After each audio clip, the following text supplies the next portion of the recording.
Assalamualaikum warahmatullahi wabarakatuh. Saya Samaruddin dari Prodi Ilmu Hadis, Fakultas Usuluddin Adab dan Dakwah.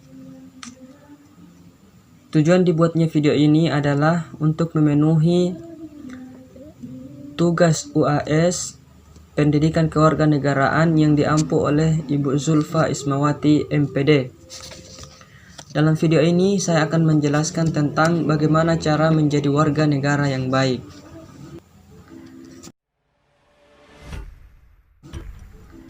Jika kita bandingkan jasa para pahlawan revolusi yang bersedia mengorbankan seluruh jiwa dan raganya untuk kemerdekaan Indonesia, dan juga seperti Soekarno-Hatta yang berkali-kali merelakan dirinya dibui dan diasingkan dalam mempertahankan Indonesia, maka apalah artinya yang kita lakukan saat ini, yang tinggal menikmati enaknya hidup di negara merdeka, yang tak kesulitan lagi untuk memenuhi kebutuhan hidup dengan layak, yang hak-haknya sebagai warga negara dilindungi dan dijamin oleh Undang-Undang Dasar. Betapa beruntungnya kita hidup di negara Indonesia yang kaya dengan kekayaan alam dan budayanya ini, yang kita bisa tidur nyenyak karena rasa aman, tak perlu takut dengan serangan bom yang tiba-tiba jatuh menimpa rumah kita seperti di Suriah sana. Maka semua itu haruslah kita syukuri. Maka nikmat mana lagi yang kamu dustakan, kata salah satu ayat dalam Al-Quran. Kita tak menutup mata bahwa masih banyak kekurangan yang harus diperbaiki di negara tercinta ini. Soal transparansi pemerintahan, tentang pemerintahan yang harus bersih dan bebas korupsi, soal keadilan, penegakan hukum, dan ya masih banyak hal yang harus diperbaiki. Tetapi apa kita akan mengingkari? Apa kita akan mengingkari kalau kita bahagia menjadi warga negara Indonesia? Kalau kita cinta kepada warga negara Indonesia? Banyak kemajuan yang telah dilaksanakan oleh pemerintah untuk meningkatkan kesejahteraan rakyat, tetapi tak ada gading yang tak retak, bukan?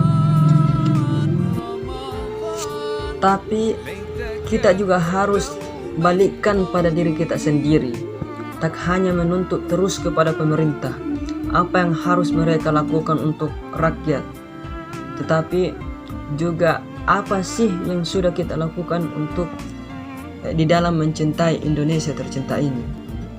Nah, berikut ini adalah beberapa cara yang bisa kita lakukan di dalam mencintai Indonesia ini. Yang pertama, menjaga dan merawat kebersihan lingkungan secara bersama.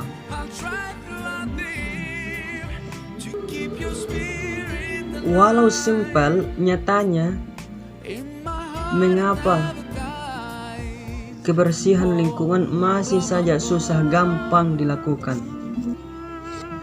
Mulai sekarang, coba mari membentuk kesadaran diri sendiri untuk menjaga kebersihan. Sederhananya, jangan buang sampah sembarangan. Yang kedua, jangan menyebarkan ujaran kebencian atau berita hoax. Sebagai generasi muda yang lahir di era teknologi, kita pasti sudah akrab dengan internet. Nah, internet bisa jadi sarana untuk menyalurkan rasa cinta kita kepada Indonesia. Contohnya, dengan tidak melakukan ujaran kebencian atau menyebarkan berita hoax. Kemudian yang ketiga adalah tetap menjaga persatuan dan kesatuan negara tercinta Indonesia ini. Yang ketiga ini yang paling penting. Kita jangan pernah melupakan semboyan negara kita yang begitu indah, yaitu Bhinneka Tunggal Ika. Masa depan bangsa Indonesia ada di tangan generasi muda. Sebagai generasi muda, kita harus menghargai setiap perbedaan yang ada. Jangan biarkan perbedaan tersebut membuat kita terpecah belah, tapi harus semakin kuat, karena itulah yang membuat negara kita istimewa. Nah, itulah beberapa cara mudah untuk kita para generasi muda di dalam mencintai tanah air. Nah, demikianlah, semoga bermanfaat. Saya akhiri, assalamualaikum warahmatullahi wabarakatuh.